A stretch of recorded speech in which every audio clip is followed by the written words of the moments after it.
آئیے اب ہم آگے بڑھتے ہیں. ملت کی سربلندی کی حکمت عملی اور تدابیر اس کو پیش کریں گے محترم مجتبیٰ فاروق صاحب. آپ ڈائریکٹر ہیں رابطہ عامہ کے، جماعت اسلامی ہند دلی کے سیکرٹری ہیں. میں آپ سے گزارش کرتا ہوں کہ آپ آئیں اور رہنما. نحمدہ و نصلی علی رسول الکریم. اعوذ باللہ من الشیطان الرجیم. بسم اللہ الرحمن الرحیم. ولا تہینوا ولا تحزنوا وانتم الاعلون ان کنتم مؤمنین. صدق اللہ العظیم. اسٹیج پر تشریف فرما تمامی معززین جناب واجد قادری صاحب، سہیل صاحب، مولانا محفوظ صاحب، میرے مربی ڈاکٹر جاوید مکرم صاحب، الیاس فلاحی صاحب، ڈاکٹر سلیم خان صاحب، عبدالحسیب صاحب، تمامی بزرگوں، بھائیوں، بہنوں اور معزز شرکاء کرام، آپ نے جو باتیں ڈاکٹر صاحب سے سنی تو ڈاکٹر صاحب یہاں پر موجود ہیں، اس لیے تعریف کی گنجائش نہیں. انہوں نے جو حوالہ دیا کہ یعنی سائنس کا اسٹوڈنٹ ہوتے ہوئے معیشت کی بات کرتے ہیں. اس سے پہلے ایک نشست میں نے کمنٹ نہیں کیا تھا، میں اپنی دانست میں اپریشیٹ کیا تھا. وہ یہ تھا کہ بیسیکلی ڈاکٹر صاحب ایک نیوکلیئر سائنٹسٹ ہیں الحمدللہ، لیکن معیشت اتنی بری طریقے سے، اتنی وسعت کے ساتھ تباہ ہے کہ ایک نیوکلیئر سائنٹسٹ بھی جو ہے معیشت پر ایسے بات کر رہا ہے جیسے کوئی وہ ماہر معاشیات ہو. ایکچولی یہی میں سمجھتا ہوں، میں گفتگو کی تمہید بھی رکھنا چاہتا ہوں کہ ملک کی صورتحال واقعی دیگر گو ہیں، اور ملک کی کم نصیبی ہے کہ جو لوگ ملک میں اقتدار پر قابض ہیں وہ اپنے آپ کو دیش بھکت، راشٹرواد کا علمبردار اور یہاں کے بڑے سماج کا تہذیبی اور مذہبی محافظ کہتے ہیں. لیکن اتنا دیوالیہ ہونے لگا ہے دیش. اس کی طرف آنے سے پہلے میں ایک دو کنسرن ایڈ کرتے چلوں، اس لیے کہ ہم اس پر نہ صرف بے پرواہ نہیں ہو سکتے اور اس پر خوش ہونے کا تو سوال ہی نہیں اٹھتا. میں جس کنسرن سے ایڈریس کرنا چاہتا ہوں وہ یہ ہے کہ منتظمین نے جس حوصلے کے ساتھ یہ عنوان کو رکھا ہے وہ اس کی مبارکبادی کے مستحق ہے، اور واقعات کی انٹینسٹی پر بھی میں آؤں گا، اور اگر اس کا ذکر کرتا بھی چلوں کہ آج کل ملت اور ملت کے نوجوانوں پر جو مسئلہ چھایا ہوا ہے وہ عام طور پر لنچنگ کا ہے. لنچنگ کے حوالے سے یہ بات بھی واضح کرتے چلوں کہ جتنے واقعات لنچنگ کے ہوئے ہیں وہ واقعات کی کل ہلاکتیں اگر آپ دیکھیں تو دیگر واقعات کے مقابلے میں اس کا تناسب بہت کم ہے. اس کے کم ہونے کو کہہ کر ہم نگلیکٹ نہیں کرنا چاہتے، ہم اس کو ایڈریس کر رہے ہیں اور کریں گے. ہم کہنا یہ چاہتے ہیں کہ جب ہم چیزوں کو پورے تناظر میں نہیں دیکھتے تو پھر ہم صرف اپنے ہی آپ کو دیکھتے ہیں، اور کم از کم یہ مسلمانوں کا اور دین کو جاننے والوں کا منصب نہیں ہے کہ وہ صرف اور صرف اپنی پریشانی دیکھیں. اس سرزمین پر خیرخواہی کی ذمہ داری، رہنمائی کی ذمہ داری، ویژن دینے کی ذمہ داری اگر کسی قوم کی ہے تو مسلمانوں کی ہے، اہل اسلام کی ہے. تو اس حوالے سے میں اس بات کو اگر تھوڑا کمپیئر کروں تو اس صراحت کے ساتھ جو اس کو ہم کم آنکھ کر اہمیت نہیں دے رہے یہ نہیں ہے. اسلام تو ہمیں جس شدت کے ساتھ ظلم کے خلاف آمادہ کرتا ہے تو وہ تو یہ کہہ کر آمادہ کرتا ہے کہ ٹھیک ہے اور لوگ ظلم کر رہے ہیں تو ان کا تو آپ نوٹس لیں گے، لیکن ایسا نہیں ہے کہ آپ کے درمیان کوئی ظلم کرے تو آپ اس کا نوٹس نہیں لیں گے۔ ہماری تعلیم تو یہ کہ عنصر اخاک ظالمن و مظلوم، ہم ہر صورت میں ظلم روکنے والے ہیں، چاہے ہم میں سے کوئی کرے یا ہمارے خلاف کوئی کرے یا ہمارے سے ہٹ کر کسی پر کوئی کرے۔ یہاں پر اس کو بہت ہلکا سا ٹچ دے کر میں اگر آگے بڑھ جاؤں تو آپ اگر وہ فسادات والے کلچر کو کمپیئر کریں تو اس میں ایک ہی اسٹروک میں بہت کم وقت میں زیادہ جانے جاتی تھی۔ اب اپروچ بدلا اور اپروچ بدل کر ہلاکتیں کم لیکن ہیبت زیادہ، اس کا نام ہے لنچنگ۔ اب یہ فیگرز کے حوالے سے اس کو بھی ملحوظ رکھنا چاہیے کہ یہ صرف مسلمانوں کے حوالے سے نہیں ہے، بلکہ اس میں قابل لحاظ تعداد غیر مسلم، جس نبی نے نصیحت کی کہ عشاء کے بعد نہیں جاگنا چاہیے، کوئی کام نہیں ہے نسلوں کے پاس، وہ نسل جو ملک کی اقوام میں سب سے زیادہ نوجوان اپنے پاس رکھتی ہے، وہ نسلی سوتی 2 بجے ہیں، جاگتی 12 بجے ہیں۔ ان نسلوں کے پاس ہنر ہے نہ اخلاق ہے، بلکہ آپ دیکھیے موٹر سائیکلز ہیں اور وہ روڈ کے بیچ میں کھڑے کر دیتے ہیں اور دوسری گاڑی کھڑے کر کے اس سے بات کر رہا ہے، اور آپ تھوڑا سا ہارن دو تو ایسے گھور کر دیکھتے ہیں جیسے کہ وہ اپنے پرسنل پلاٹ پر کھڑے ہیں اور آپ گھس کر آ رہے ہو اس میں۔ اب میں بولے بیٹے ذرا بازو ہٹ جانا، جاؤ نا ادھر سے، جگہ ہے نا بازو میں، اور زیادہ بولیں گے تو آپ کا گلا بھی پکڑ سکتا ہے اور آپ کا کام بھی کر سکتا ہے۔ اور اورنگ آباد میں واقعات نئے نہیں ہیں، وقفے سے نوجوان کو کاٹتا ہے۔ تو ابھی تو ہماری بیت النساء ہی نہیں ہوئی، ہماری ذلت کے اسباب میں ابھی تو نہ ہمارا عقیدہ ٹھیک ہوا نہ ہمارے بھی اخلاق سنورے۔ اس دین کی سربلندی اگر آپ چاہتے ہیں تو عقیدے اور اخلاق کے بعد پھر آپ کو بیت الحرم کرنی پڑتی ہے۔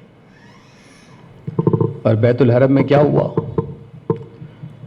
بیت الحرم میں یہ ہوا کہ لوگوں نے وارن کیا ایک دوسرے کو کہ لوگوں تم جب محمد صلی اللہ علیہ وسلم پر بیعت کر رہے ہو اور ہجرت کے لیے آمادہ ہو، استقبال کے لیے آمادہ ہو، تو مختصر الفاظ یہ ہے کہ لوگوں نے متنبع کیا کہ نبی اکرم صلی اللہ علیہ وسلم پر ایمان لانا اور ان کو پناہ دینا، سیاہ و سفید آندھیوں کو اپنے خلاف دعوت دینا ہے۔ لوگوں نے کہا کہ اسلام کے اس تصور کو تم اپناؤ گے تو تمہارے اشراف قتل ہوں گے، تمہاری عورتیں بیوہ ہوں گی، تمہارے بچے یتیم ہوں گے، تمہاری معیشت کنارے لگ جائے گی۔ یہ کے بعد دیگرے خیرخواہی کرنے والوں نے خیرخواہی کی، لیکن لوگوں نے حوصلہ دکھایا اور نے کہا کہ ہم اس کے باوجود کریں گے، اس لیے کہ اس کا صلہ بہت وسیع ہے، اس دنیا میں بھی اور آخرت میں بھی۔ چنانچہ لوگوں نے یہ کہا انصار نے کہ اللہ کے رسول آپ جانتے ہیں کہ ہمارے معاہدے یہودیوں کے ساتھ ہیں، اگر ہم نے آپ سے معاہدہ کیا تو پھر ہم آپ کے حلیف ہو جائیں گے، یہود الگ ہو جائیں گے، ہم الگ ہو جائیں گے، اور اللہ آپ کو کامیابی دے، اقتدار دے اور آپ مدینہ چھوڑ کر چلے گئے تو پھر تو ہم وہی یہود کے رحم و کرم پر رہیں گے۔ تو اللہ کے رسول کیا ایسا تو نہیں ہوگا کہ آپ کامیاب ہو جائیں تو آپ مدینہ چھوڑ دیں گے؟ اب میں اللہ کے رسول صلی اللہ علیہ وسلم کے الفاظ میں سے خلاصے کے طور پر الفاظ رکھ کے اپنی بات کو آگے بڑھا دیتا ہوں۔ اس میں سے وہ دائی، وہ نقیب، وہ مبلغ جو بلا شبہ تحسین کے مستحق ہیں، ان کو اس سبق کا جواب دینا پڑے گا۔ نبی اکرم صلی اللہ علیہ وسلم نے یہ نہیں کہا، بلکہ ایک اور روایت میں رکھوں تو ایک سردار تھا، اس نے دعوت کی وسعت کو محسوس کیا اور کہا کہ محمد ہم اپنی پوری طاقت کے ساتھ اپنے قبیلے کے ساتھ تمہارا ساتھ دیں گے صلی اللہ علیہ وسلم۔ لیکن اس شرط پر دیں گے کہ اقتدار قائم ہو جائے تو آپ کی وفات کے بعد وہ اقتدار ہم کو ملنا چاہیے. آپ صلی اللہ علیہ وسلم نے یہ نہیں کہا یار تم کائی کو سیاست کی باتیں کر رہے ہیں اور میرا اقتدار سے کیا لینا, اور مل بھی گیا تو تم ہی لے لو. نہیں ایسا. یہاں انصار کو جو جواب اللہ کے رسول صلی اللہ علیہ وسلم نے دیا تو فرمایا ہے کہ گروہ انصار, تم جس سے معاہدہ کرو گے وہ معاہدہ میرا معاہدہ ہوگا. تم جس سے جنگ کرو گے اس سے میں جنگ کروں گا. تمہارا خون جہاں گرے گا محمد کا خون وہاں گرے گا. تمہاری حرمت میری حرمت ہوگی. میں ان مختصر حوالوں سے جس بات کے لیے آمادہ کرنے کی جستجو کر رہا ہوں وہ یہ ہے کہ اسلام کی ان وسعتوں کو سمجھنا پڑے گا اور اس کو عقیدے سے کو پھر اس کے نظام کے طور پر کنورٹ کرنے کے لیے جمنا ہوگا. اور اسی چیز کو ہم یہ سمجھتے ہیں, میں یہ سمجھتا ہوں کہ قرآن تو رہنمائی کا آخری مقام ہے, پہلا اور آخری, لیکن اس کو کیسے اڈاپٹ کریں, کیسے ریلیٹ کریں, اس خوبصورت تصویر کا نام سیرت ہے. اور یہیں پر اب اسی بات پر میں اپنے آخری 4-5 منٹ میں آتے ہوئے بات کو ختم کر دیتا ہوں. وہ یہ ہے کہ یہ ایک تبدیلی اوور نائٹ نہیں آتی. آپ کے کسی رد عمل سے آپ ملت کی آزمائش تو بڑھا سکتے ہیں. نبی اکرم صلی اللہ علیہ وسلم جس کو کی پشت پر اللہ کی قوت تھی, جن کی پشت پر وہ نہیں کبھی مچلے.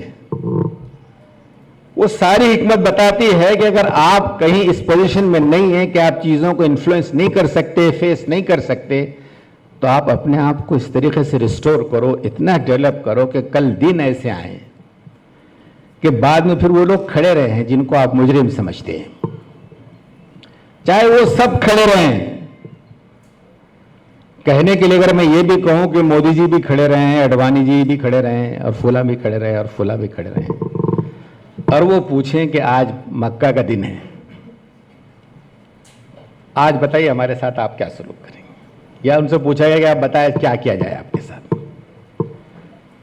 اور اس وقت اللہ کے رسول صلی اللہ علیہ وسلم سارے جلال و اقتدار کے باوجود یہ کہیں گے جاؤ مودی جی جاؤ, معاف کیا. یہ جس معراج اور حوصلے کا دین ہے, وہ دین کا درمیانی گیپ جو ہے, بس اس میں وہ سرسری باتیں کہتے ہوئے اپنی بات کو میں سمیٹ لیتا ہوں. اور وہ سیرت یہ کہتی ہے کہ گراس روٹ سے آپ کو کھڑے ہونا پڑے گا, گراس روٹ سے. یہ اچھا ہوا کہ میں ڈاکٹر سلیم صاحب کے بعد آیا, ورنہ پھر میں RSS کی مثال دیتا ہوں, بولتے یار دیکھو پھر مروب ہے اس میں. لیکن یہ ہے کہ دہائیوں کی کوششیں ہیں جس کی وہ فصل کاٹ رہے ہیں. جو کام انہوں نے کیا, اگر یہ اقتدار سے جائیں بھی, وہ 5 سال کے بعد 10 سال کے بعد جانا تو ہے نا, کس کے پاس ہمیشہ رہتا ہے. لیکن سسٹم پر جو قابض ہیں, جو شعبہ حیات ہو, اس نظام کو چلانے والا, اس پر جن لوگوں نے نسلیں تیار کی ہیں وہ ہیں. آج باوجود آزمائشوں کے کس نے روکا ہے آپ کو نسلوں کو تیار کرنے کے لیے؟ نبی اکرم صلی اللہ علیہ وسلم نے یہ تو نہیں کہا کہ توپ کے مقابلے میں سینہ تان کے کھڑے رہو اور پرخچے اڑا کے جنت میں چلے جاؤ, سارے پرخچے جمع ہو کے تم کو ایک حسین مجسمہ بنا دیں گے. یہ کہا گیا کہ اس سے اچھا کیا کر سکتے ہو تم. سیدنا عمر, جن کا مشہور زمانہ جملہ ہے کہ ہماری عزت اسلام سے ہے, ان کے زمانے کی کیفیت یہ تھی کہ 1 سے 2 مقامات پر فوج کے علاوہ 40 ہزار گھوڑے سٹاک میں رہتے تھے. ہم کو یہ دیکھنا ہوگا کہ آج گھوڑے نہیں چاہیے, آج ہم کو اس ملک میں وہ مفید نسلیں چاہیے جو اس ملک کو رخ دے سکیں, جو اس ملک کی ضرورت بن سکیں, جو اس ملک کے مظلوموں کی فریاد رسی کر سکیں, جو اس ملک میں اپنا کنسرن شیئر کر سکیں. جتنے میدان ہیں, یہاں تو نوعیت یہ ہے کہ ہم نے آدھی قوت کو, اب یہاں دیکھیں گے تو ہال میں باوجود آپ نے اسپیئر کیا, باہر مرد زیادہ ہوں گے ضرور, لیکن جو جذبہ خواتین میں ہے نا, وہ خود ایک موضوع ہے. اسلام کا بہت حسین موضوع ہے، بہت حسین موضوع، بہت خلوص ہے ان میں، لیکن آپ ان کو ان کا حق تو دیجئے، ویسے پروان تو چڑھائیے کہ وہ اچھی نسلیں آپ کو دے سکیں۔ آپ ان کو تعلیم تک سے آشنا نہیں ہونے دینا چاہتے، ہوتے ہیں تو وہی مبتدی۔ اگر آپ پرائمری تعلیم اور سیکنڈری تعلیم پر اپنی بیٹیوں کو باقی رکھیں گے تو اپنی جنریشن کو کہاں پر وہ ریسرچ کی طرف ترغیب دلا سکیں گے؟ تو چاہے تعلیم ہو، چاہے معیشت ہو، اب معیشت کی بات اتنی چیزیں ہیں، میں اس کو بھی واضح طور پر اشارہ کیا بلکہ کہتا چلوں کہ ہم نے اسلام کو اس طریقے سے متاثر کر دیا، مجھے معاف فرمائے مولانا، لیکن یہ ہے کہ آج بھی اس ہندوستان میں جہاں مسلمان سب سے پسماندہ ہیں، صرف زکوٰۃ اور اوقاف، دو چیزیں ریسٹور ہو جائیں تو کسی کی ضرورت نہیں ہے، مسلمان زکوٰۃ دینے والا بن جائے گا۔ لیکن زکوٰۃ کا مصرف ہی صرف مدرسہ رہ گیا۔ جب خود آپ اسلام کے اسپرٹ کو اتنا محدود کر دیں گے تو اسلام کے نتائج کو عکس کیسے کر سکیں گے؟ تصورات اتنے بدل گئے، وہ جو کہا گیا فَإِذَا فَرَغْتَ فَانْصَبْ إِلَىٰ رَبِّكَ فَارْغَب، اللہ کو یاد کرو، تسبیح کرو۔ ارے پہلے زمانے دنیا سے نمٹا کراؤ اور پھر یاد کرو، زمانہ تو آپ نے حوالے کر دیا، اور نمٹانے نکلتے ہیں تو روز فارغ ہو کے رجوع کرنے کی بجائے جن کو دیا اور نفلی حج اور عمرہ کر کے آتے ہیں، اور لاکھوں کروڑ روپیہ جو ہے نفل کی نظر ہو جاتا ہے اور فرائض غائب ہو جاتے ہیں۔ تو ہم کو جو ہے سربلندی کے جو تقاضے ہیں، اس کی حکمت کے جو تقاضے ہیں، اس ناطے سے یہ ساری چیزوں کو ایڈریس کرنا پڑے گا کہ اپنی نسلوں کو ہم کیسے استوار کریں، کیسا پرشوق تعلیم کا اور ریسرچ کا ذوق ان میں پیدا کریں، کیسے اس سماج کی ان کو ضرورت بنائیں۔ وہ اسلام کے جب علمبردار کی حیثیت سے آئیں تو لوگ محسوس کریں کہ اس عقیدے نے ان کو اس مقام پر لایا ہے، اس عقیدے نے ان میں یہ صلاحیت پیدا کی ہے، اس عقیدے نے ان خواتین کو مقام عطا کیا ہے۔ تو عقیدے کی تبلیغ ایسے نہیں ہوگی جیسے آپ طلاق کے حوالے سے کر رہے ہیں، بلکہ اس کا تقاضا یہی ہے کہ وہ ساری چیزوں کو اگر ہم ایڈریس کرتے ہیں۔ میرا وقت چونکہ ہو گیا، اس لیے میں معذرت خواہ ہوں کہ میں حکمت و تدابیر پر اتنی باتیں نہیں کنسنٹریٹ کر سکا، لیکن اسی احساس کے ساتھ کہ سیرت کا ریلیونٹ مطالعہ وہ پورا ڈسکورس ہم کو دیتا ہے، اور اسی درخواست کے ساتھ کہ ریئیکشنری ہونے کی بجائے اس کمیونل سچویشن کو ہم اگر ڈی کمیونلائز کر سکیں تو یہ ہماری ضرورت بھی ہے اور ملک کی ضرورت بھی ہے۔ میں پھر سے شکریہ ادا کرتے ہوئے اجازت لیتا ہوں۔ شکریہ، خدا حافظ۔